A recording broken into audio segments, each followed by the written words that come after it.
नमस्कार, मैं हूं आपके साथ प्रिया सिंह। आधा दिन पूरी खबर लेकर जी न्यूज पर हाजिर। नमस्कार, आपके साथ मैं हूं मलिका मल्होत्रा। जी न्यूज पर आपका बहुत स्वागत है और शुरुआत करते हैं आधा दिन पूरी खबर में। तमाम खबरें आपके सामने रखेंगे।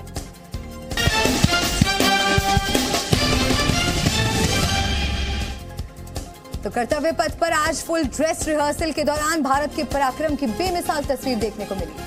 कर्तव्य पथ पर 26 जनवरी से पहले फुल ड्रेस रिहर्सल किया गया। इस दौरान शूरवीरों ने अपने पराक्रम का जबरदस्त प्रदर्शन किया। गणतंत्र दिवस से पहले आज कर्तव्य पथ पर फुल ड्रेस रिहर्सल हुई। कोहरे और ठंड की वजह से दिल्ली का टेम्परेचर भले ही लो हो, पर जवानों का जोश बिल्कुल हाई दिखा। सबसे पहले राष्ट्रपति के रक्षक घुड़सवार अपने शस्त्रों के साथ कर्तव्य पथ पर दिखे।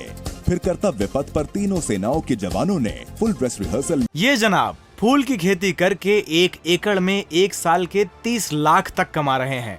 आपको भी ये करना है तो फ्रीडम ऐप को अब भी डाउनलोड कीजिए। में हिस्सा लिया। परेड के रिहर्सल से सामने आई तस्वीरों में वायुसेना के जवान करतब दिखाते नजर आए, तो वहीं वायुसेना के दस्ते का स्क्वाड्रन लीडर सिंधु रेड्डी नेतृत्व करती नजर आई। तो वहीं नौसेना दल का नेतृत्व भी एक महिला करेंगी। लेफ्टिनेंट कमांडर दिशा अमृत 144 यंग सेलर्स के दल को लीड करेंगी। कर्तव्य पथ पर 27 झांकियों ने देश की खूबसूरती और सशक्त भारत की झलक पेश की। इस बार गणतंत्र दिवस परेड की झांकियों में भक्ति और आस्था का रंग भी देखने को मिला। रिहर्सल में स्कूली बच्चों ने भी रंगारंग कार्यक्रम किया। अंडमान निकोबार के 21 द्वीपों को आज देश के परमवीर चक्र विजेताओं के नाम को मिल गया है। प्रधानमंत्री नरेंद्र मोदी ने आज एक कार्यक्रम में इसकी घोषणा की। इन नायकों में भारत चीन जंग में पैर से मशीन गन चलाने वाले मेजर शैतान सिंह, करगिल जंग के हीरो कैप्टन विक्रम बत्रा और मनोज कुमार पांडे के नाम शामिल हैं। अंडमान और निकोबार के 21 बड़े द्वीपों के नाम परमवीर चक्र विजेताओं के नाम पर रखे गए हैं। प्रधानमंत्री नरेंद्र मोदी ने एक कार्यक्रम में इसकी घोषणा की। इस मौके पर नेताजी सुभाष चंद्र बोस द्वीप पर बनने वाले राष्ट्रीय स्मारक के मॉडल का भी अनावरण किया गया। प्रधानमंत्री नरेंद्र मोदी ने समारोह में कहा कि आजादी के बाद नेताजी को भुला दिया गया। जिन नेताजी सुभाष को आजादी के बाद भुला देने का प्रयास हुआ,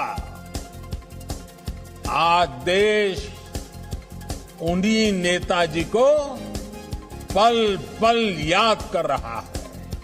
इस मौके पर गृह मंत्री अमित शाह भी मौजूद थे। उन्होंने कहा कि सेल्युलर जेल महज एक जेल नहीं, आजादी की लड़ाई का एक बहुत बड़ा तीर्थ स्थान है। नेताजी के हाथ से इसी द्वीप पर अपना तिरंगा पहली बार लहराया गया। साथ ही INS वागीर को भारतीय नौसेना में शामिल कर लिया गया है। प्रोजेक्ट 75 के तहत कलवारी क्लास की ये 5वीं सबमरीन है जिसे भारतीय नौसेना में शामिल किया गया है। मुंबई के नेवल डॉकयार्ड पर नौसेना प्रमुख की मौजूदगी में INS वागीर को नौसेना में कमीशन किया गया है। INS वागीर दुनिया के बेहतरीन सेंसर और सतह से सतह पर मार करने वाली मिसाइलों से लैस है। भारतीय नौसेना में आज 5वीं कलवारी श्रेणी की पनडुब्बी वागीर शामिल हो गई है। इस मौके पर समारोह में नौसेना अध्यक्ष एडमिरल आर हरि कुमार मुख्य अतिथि के तौर पर मौजूद रहे। इस पनडुब्बी वागीर को पूरी तरह भारत में बनाया गया है। इसका निर्माण मुंबई के Mazagon dock ship builders limited में हुआ है। Vagir will serve the nation with pride and elan, guided by these highest traditions of the Navy. Vagir दुश्मनों के लिए किसी काल से कम नहीं है। 47 मीटर लंबी 21 मीटर ऊंचाई वाली इस पनडुब्बी की पानी के ऊपर 20 किलोमीटर प्रति घंटे और पानी के अंदर 40 किलोमीटर प्रति घंटे की रफ्तार होगी। एक साथ ही इसमें 50 से ज्यादा सेलर और नौसेना के अधिकारी ऑपरेशन कर सकते हैं। इसके साथ ही हथियारों की बात की जाए तो इसमें 16 टॉर्पेडोस, माइंस, मिसाइल सब कुछ लैस होगा। इस वागीर की सबसे बड़ी खासियत यह है कि इस सबमरीन को दुश्मन अपनी रडार से पकड़ भी नहीं सकता। स्वामी प्रसाद मौर्य के रामचरितमानस पर दिए गए बयान पर बवाल बढ़ गया है। एक और जहां अयोध्या के संतों ने उनको चैलेंज दिया है, तो वहीं बीजेपी नेता अपर्णा यादव ने कहा है कि स्वामी प्रसाद मौर्य का बयान उनके खुद के चरित्र को दिखाता है। समाजवादी पार्टी के नेता स्वामी प्रसाद मौर्य के रामचरितमानस को लेकर दिए गए विवादित बयान पर अब सियासत गर्मा गई है। मौर्य के बयान पर अयोध्या के संतों ने नाराजगी जताते हुए कहा है कि वो रामचरितमानस की एक भी चौपाई का अर्थ नहीं बता पाएंगे। अब इस तरह की जो उनकी बयानबाजी है, यह मैं समझता हूं कि ये अच्छी नहीं है। पहले अपने ज्ञान को दुरुस्त कर। वहीं बीजेपी नेता अपर्णा यादव ने स्वामी प्रसाद मौर्य के बयान को लेकर उन पर निशाना साधा है। अपर्णा यादव ने कहा है कि राम भारत के चरित्र हैं। उन्होंने स्वामी प्रसाद मौर्य को लेकर कहा कि ऐसे बयान उनके खुद के चरित्र को दिखाता है। तरीके की मानसिकता रखना रामचरितमानस के बारे में, ये बहुत ही निकृष्ट मानसिकता है। ये अपने आप के चरित्र के बारे में वो दर्पण कर रहे हैं। स्वामी प्रसाद मौर्य ने रविवार को कहा था कि रामचरितमानस में कुछ ऐसी चौपाइयां हैं जिसके अंश आपत्तिजनक हैं। उन्होंने कहा था कि या तो इसे हटाया जाए या फिर बैन किया जाए। एआईएमआईएम प्रमुख असदुद्दीन ओवैसी ने एक बार फिर केंद्र सरकार पर निशाना साधा है। असदुद्दीन ओवैसी ने कहा है कि बीबीसी की डॉक्यूमेंट्री जिस तरह से बैन की गई, तो क्या अब गोडसे पर रिलीज होने वाली फिल्म को भी बैन किया जाएगा? एआईएमआईएम के प्रमुख असदुद्दीन ओवैसी ने बीबीसी की डॉक्यूमेंट्री पर केंद्र सरकार के बैन पर सवाल उठाते हुए मोदी सरकार पर हमला बोला।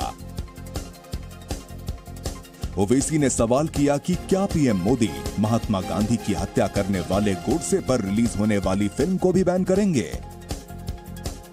मोदी के बारे में गलत दिखाए तो बैन, इंडिया में बैन बैन।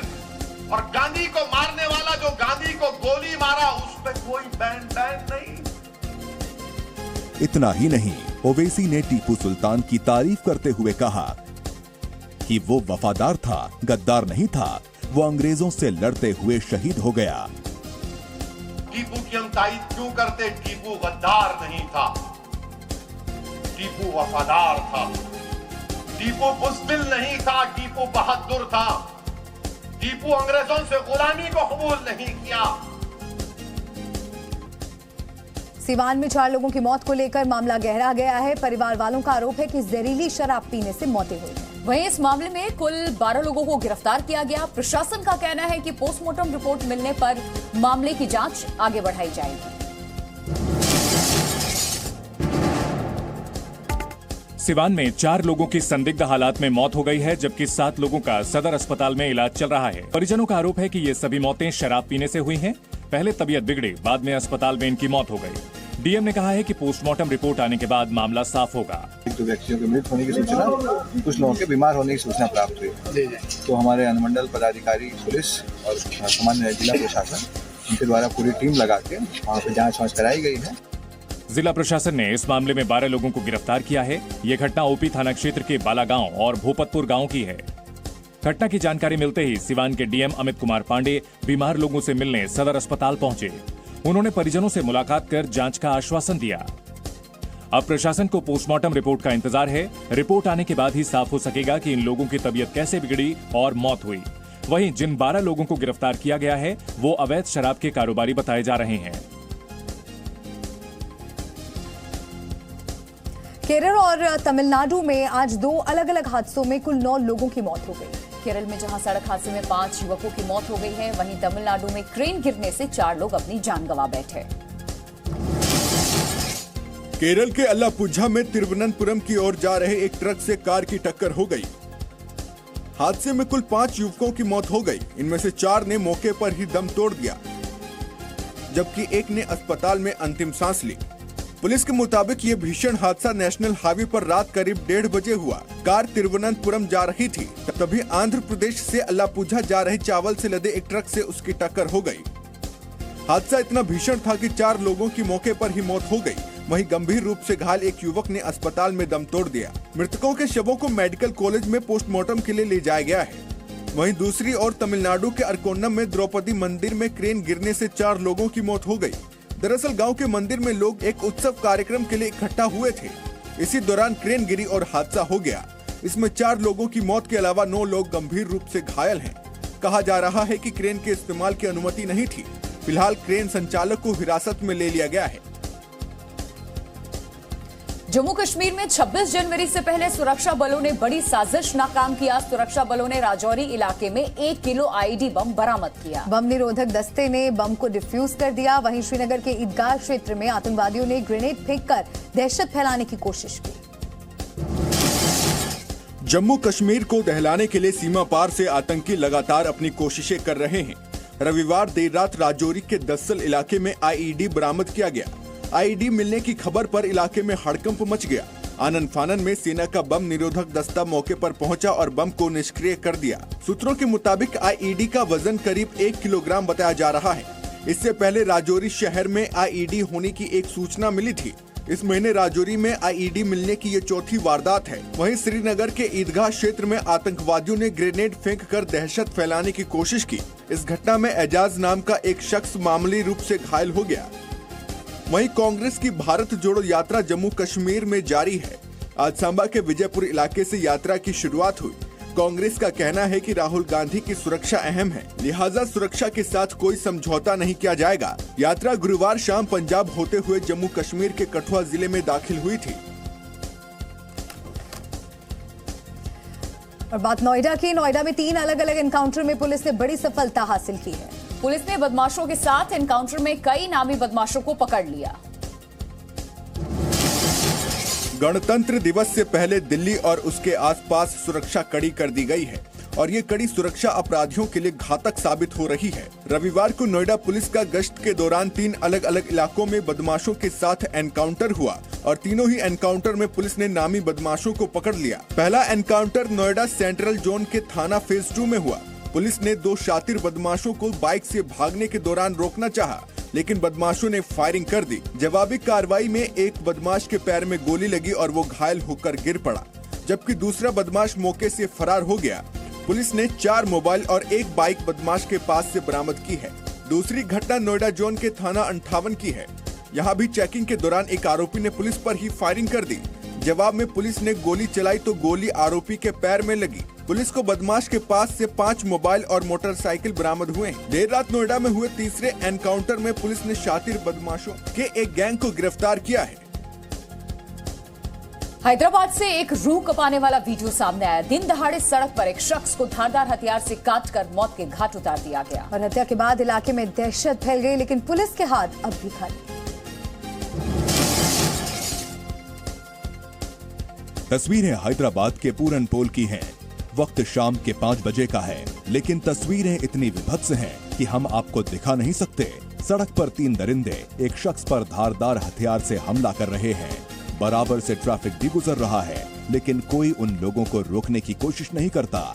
आरोपी उस शख्स को तब तक मारते रहते हैं जब तक उसकी मौत नहीं हो जाती है। आपकी रूह कांप उठेगी। देखिए कैसे हैदराबाद की सड़क पर कुछ हैवान एक शख्स को धारदार हथियार से काट रहे हैं, लेकिन आसपास न पुलिस नजर आ रही है, न किसी में इतनी हिम्मत है जो बदमाशों को रोकने की कोशिश करे। हाँ, इतना जरूर हुआ कि पास से गुजर रहे किसी शख्स ने इसका वीडियो बना लिया, जिसके बाद ये तस्वीरें सामने आ पाईं। हालांकि पुलिस कह रही है कि वो आरोपियों की तलाश में जुटी है।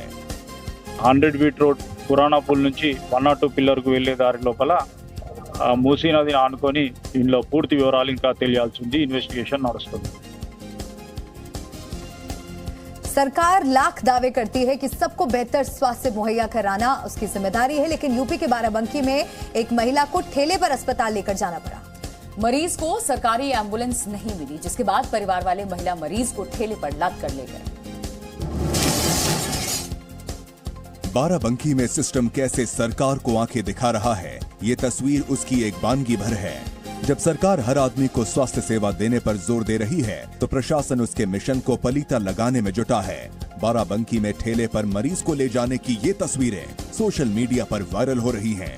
ठेले पर लेटी बुजुर्ग महिला के घुटनों का ऑपरेशन होना है और सरकारी अस्पताल के डॉक्टर 3 दिन से अलग अलग बहानों से महिला को वापस लौटा रहे हैं। मोहल्ला गांधीनगर की रहने वाली रामकली को उनके घर वाले कई बार अस्पताल ला चुके हैं, लेकिन अस्पताल में भर्ती करना तो दूर, एम्बुलेंस तक मैसर नहीं है, जिसकी वजह से घर वाले बुजुर्ग महिला को ठेली पर लेकर बार बार अस्पताल आते हैं और बैरंग लौट जाते हैं। घर वालों का कहना है कि उनके पास प्राइवेट गाड़ी करने के लिए पैसे नहीं हैं और अस्पताल के पास एम्बुलेंस नहीं है। अस्पताल में ना इलाज मिल रहा है और ना दवा मिल रही है। अलबत्ता रोज नए नए बहाने सुनने को जरूर मिल रहे हैं। बिहार के मुजफ्फरपुर में मामूली बात पर स्कूली छात्रों की दो गुटों के बीच में जमकर मारपिटाई हुई और इस मारपीट का सीसीटीवी सामने आया है। सोशल मीडिया पर यह वीडियो जमकर वायरल हो रहा है। मारपीट का ये वीडियो बिहार के मुजफ्फरपुर का है, जहां कुछ स्कूली छात्र गली के गुंडों की तरह आपस में मारपीट करते दिख रहे हैं। वीडियो अहियापुर थाना क्षेत्र के झपा की है, जहां एक प्रतिष्ठित स्कूल के छात्रों और बाहरी लड़कों के बीच जमकर मारपीट हो रही है। दरअसल फेयरवेल पार्टी के बाद स्कूली छात्र कैंपस के बाहर फोटो शूट कर रहे थे और इसी दौरान बाहरी लड़कों ने उनका मोबाइल छीन लिया। इसके बाद विवाद शुरू हो गया। देखते ही देखते दोनों तरफ से जमकर लात घूंसे और बेल्ट चले और मारपीट के दौरान करीब 10 मिनट तक मौके पर अफरा तफरी की स्थिति बनी रही। इस घटना के बाद अहियापुर थाने की पुलिस ने मौके पर से 2 छात्रों को हिरासत में ले लिया और परिजनों को सूचना देकर छोड़ दिया। हालांकि मामले में किसी भी पक्ष ने थाने में शिकायत नहीं दर्ज कराई है। इंदौर के होलकर स्टेडियम में खेले जाने वाले न्यूजीलैंड के खिलाफ तीसरे वनडे मुकाबले से पहले टीम इंडिया उज्जैन के महाकाल मंदिर पहुंची। महाकालेश्वर मंदिर में क्रिकेटर सूर्य कुमार यादव, वॉशिंगटन सुंदर और कुलदीप यादव ने मत्था टेका, बाबा का आशीर्वाद लिया। इंडियन क्रिकेटर्स ने आज उज्जैन में महाकालेश्वर के दर्शन किए। सूर्य कुमार यादव, कुलदीप यादव और वॉशिंगटन सुंदर भस्म आरती में शामिल हुए। तीनों ने अपने साथी क्रिकेटर ऋषभ पंत के जल्द स्वस्थ होने की कामना भी की। इस दौरान सूर्य कुमार यादव, कुलदीप यादव और वॉशिंगटन सुंदर बाबा महाकाल की भक्ति में लीन होकर ओम नमः शिवाय का जाप करते हुए दिखाई दिए। सभी क्रिकेटर पारंपरिक पोशाक और अंग वस्त्र में दिखे। भारत और न्यूजीलैंड के बीच खेले जाने वाला तीसरा मैच इंदौर के होलकर स्टेडियम में खेला जाएगा। ये स्टेडियम भारतीय टीम के लिए बेहद ही खास है और टीम का मजबूत किला है, जिसे कोई भी भेद नहीं पाया है। भारतीय टीम ने इंदौर के होलकर स्टेडियम में अभी तक एक भी वनडे मुकाबले में शिकस्त नहीं खाई है। टीम ने अब तक इस मैदान पर 5 वनडे मुकाबले खेले हैं। वहीं इन आंकड़ों को देखते हुए लगता है कि न्यूजीलैंड को इस मैदान पर भारत को हराना काफी मुश्किल हो सकता है। पहाड़ों पर बर्फबारी जारी है। उत्तराखंड के चमोली में भारी बर्फबारी के बाद औली का नजारा बेहद खूबसूरत हो गया है और इस नजारे का लुत्फ उठाने के लिए पर्यटकों का पहुंचना शुरू हो गया है। हालांकि बर्फबारी ने पर्यटकों की मुसीबतें भी बढ़ा दी। बर्फ के पहाड़, बर्फ के पेड़ और बर्फ की सड़कें, जहां तक नजरें दौड़ाई ये सिर्फ बर्फ ही बर्फ। मानो कुदरत ने औली का सफेद श्रृंगार कर दिया हो। ऐसी खूबसूरत तस्वीरें तो सिर्फ पहाड़ों पर ही देखने को मिल सकती हैं। संकट में घिरे जोशीमठ से महज 7 किलोमीटर की दूरी पर मौजूद औली की खूबसूरती देखते ही बन रही है। पिछले कई दिनों से सैलानियों की कमी से जूझ रहा औली अब सैलानियों से गुलजार है। सड़कों पर मोटी बर्फ बिछी पड़ी है, लिहाजा गाड़ियों से पहुंचना मुश्किल हो रहा है। जो गाड़ी पहले से पहुंची है वो बर्फ की मोटी चादरों में समा चुकी हैं। पहले से पहुंचे सैलानी भी जहां के तहां फंसे पड़े हैं। हालांकि कुछ सैलानी अपनी अपनी गाड़ी छोड़कर पैदल ही निकल पड़े। बर्फबारी का ये दौर अगले कुछ दिनों तक चलता रहेगा। मौसम विभाग ने येलो अलर्ट जारी कर दिया है। वेस्टर्न डिस्टर्बेंस की वजह से कई इलाकों में बारिश तो कई इलाकों में बर्फबारी हो सकती है। 3000 मीटर से ज्यादा ऊंचाई वाले इलाकों में 23 जनवरी से बर्फबारी का दौर शुरू हो सकता है, जो कि 27 जनवरी तक चलेगा। साथ ही जम्मू कश्मीर के भी कई इलाकों में भारी बर्फबारी जारी है। बर्फबारी से यहां पहुंचने वाले सैलानी बेहद खुश हैं। वहीं स्थानीय लोगों के लिए बर्फबारी मुसीबत बनकर आई है। कश्मीर घाटी में तो जैसे बर्फबारी ने कहर मचा रखा हो। सफेद बर्फ की मोटी चादरों से शहर के शहर ढक चुके हैं। ऐसा लगता है कि बर्फ के आगे पहाड़ों और पेड़ों की कोई हैसियत ही नहीं। इंसान बेबस है। लेकिन यह भी सच है कि बर्फबारी की वजह से घाटी की वादियों की खूबसूरती का कोई तोड़ नहीं है। सैलानियों के लिए मशहूर बडगाम की हालत भी खराब है। रात का तापमान -8.6 डिग्री तक पहुंच चुका है। घरों से लेकर सड़कों तक बर्फ का साम्राज्य है। आलम यह है कि स्थानीय लोगों के लिए घरों से बाहर निकलना मुश्किल हो गया है। यातायात ठप हो चुका है। बर्फ को हटाने के लिए बीआरओ रात दिन काम में जुटा है ताकि ट्रैफिक को फिर से शुरू किया जा सके। गुरेज घाटी की एवलांच की भयानक तस्वीरें भी सोशल मीडिया पर वायरल हो रही हैं। ये एवलांच बांदीपुरा के गुरेज घाटी की तुलैल तहसील में हुआ था। तस्वीरों में आप देख सकते हैं कि किस तरह पहाड़ की चोटियों पर जमी बर्फ का बड़ा हिस्सा तेजी से जमीन की तरफ बढ़ रहा है। ऐसा लग रहा है मानो सफेद बादलों ने जमीन पर धावा बोल दिया हो। एवलांच के दौरान लोगों में अफरा तफरी मच गई। पाकिस्तान के कई शहरों में बिजली गुल हो गई है। देश के कई बड़े शहरों में अंधेरा छाया है। दरअसल कई जगहों पर ट्रांसमिशन लाइनों में खराबी के कारण बिजली गायब हो गई।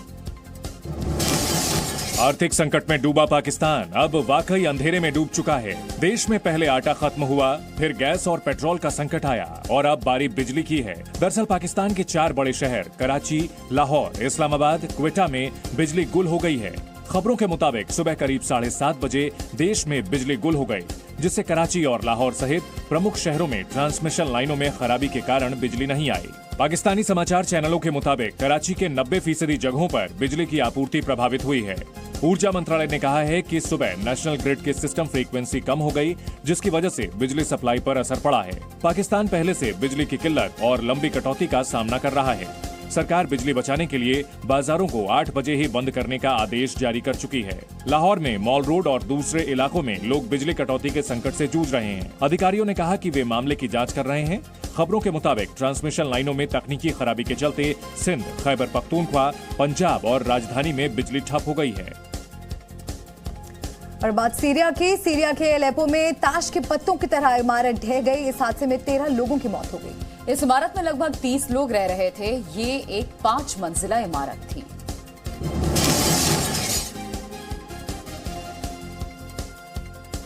मलबे में तब्दील हुई ये 5 मंजिला इमारत सीरिया के एलेप्पो की है।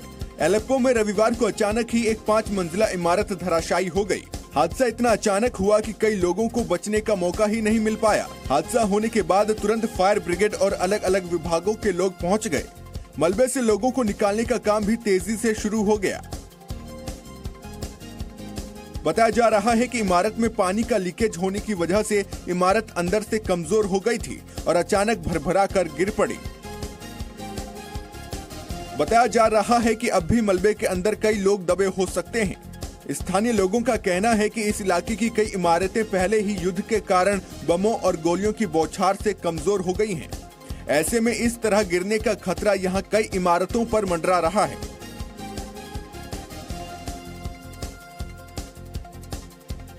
ये जनाब फूल की खेती करके 1 एकड़ में 1 साल के 30 लाख तक कमा रहे हैं।